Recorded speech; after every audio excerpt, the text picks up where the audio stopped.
Snowpiercer, Mickey 17, and Parasite. Is Bong Joon-Ho trying to tell us something about the socio-economic struggles of late-stage capitalism?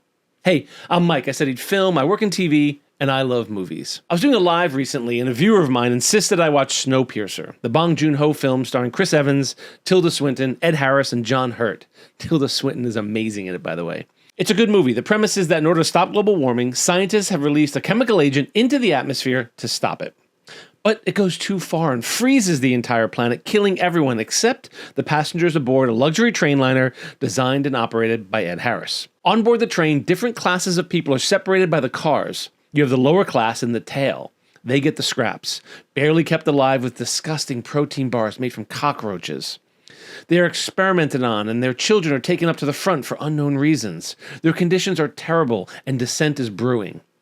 It all comes to a head when the revolution begins, headed up by Chris Evans, and we get to see the way the different classes live aboard the train. We meet several characters who were once in the tail section but have been given very specific roles that they must perform as if their lives depend on it. They refuse to join Evans' revolt because their job in service of the train is so important. Then we meet the upper classes, living as if nothing has changed. They're getting their hair and nails done, going to clubs, and living as if the hellscape outside the train doesn't exist. There is no talk whatsoever that the people on board this train are the last vestiges of humanity.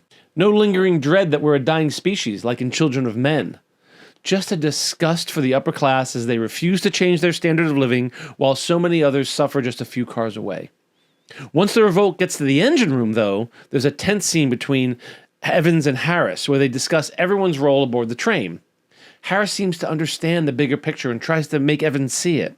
He explains the children are being used to perform a function of a mechanical part that had long since broken, but is integral to the operation of the train.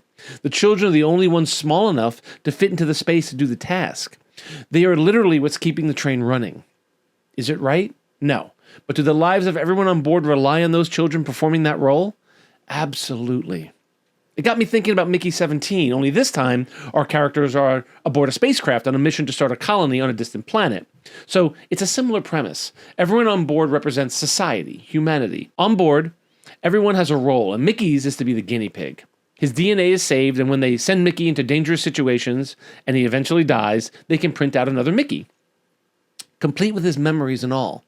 We're told that the first 16 Mickeys died so that scientists on board could, for example, study the atmosphere and figure out why the air wasn't breathable, or investigate a hostile animal that was native to the planet. Sure, Mickey dies horrible deaths, and he remembers them, but he's providing a valuable service. But at what cost? And that's what makes Mickey 17 so endearing. It's that Mickey understands this, understands his role, and even volunteers when shit starts hitting the fan, and he knows he's the only one who can perform this dangerous mission. Bong Joon-Ho is a South Korean filmmaker, and for the record, South Korea is a democratic country. North Korea is the communist one, but the countries share a border, and they're inextricably linked. These themes of people in service of the greater good rings with a hint of communism or socialism. Communism is a socio-political and economic ideology that advocates for a stateless, classless society with common ownership of the means of production. It envisions a system where resources are distributed based on need, aiming to eliminate social inequalities and exploitation inherent in capitalist systems.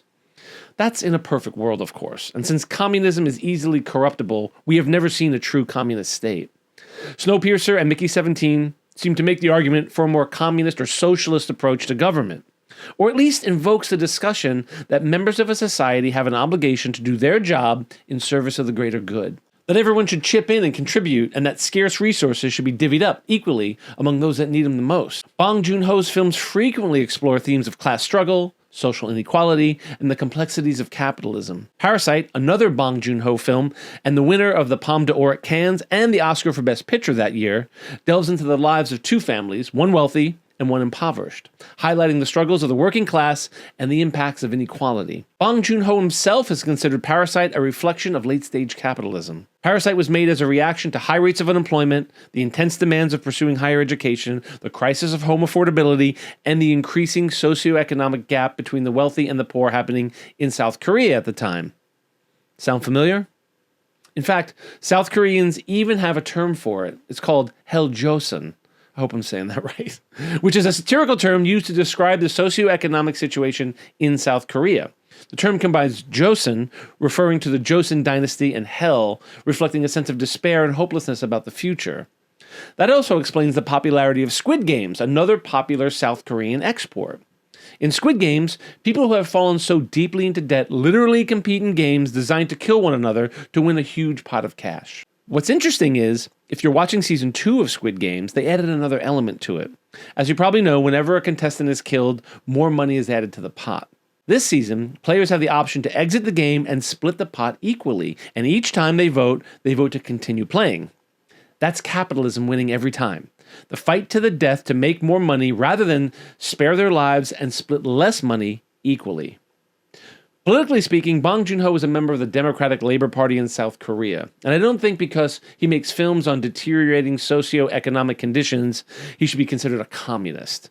But I do think audiences in the United States should heed Bong Joon-Ho's messages with increased interest as we head into new economic territory in the coming years. He's literally been warning us about late-stage capitalism for years. I'd love to hear your thoughts on Snowpiercer, Mickey 17, and Parasite, and any other Bong Joon-Ho films in the comments below. As always, film is about community. I'm Mike, and I love movies.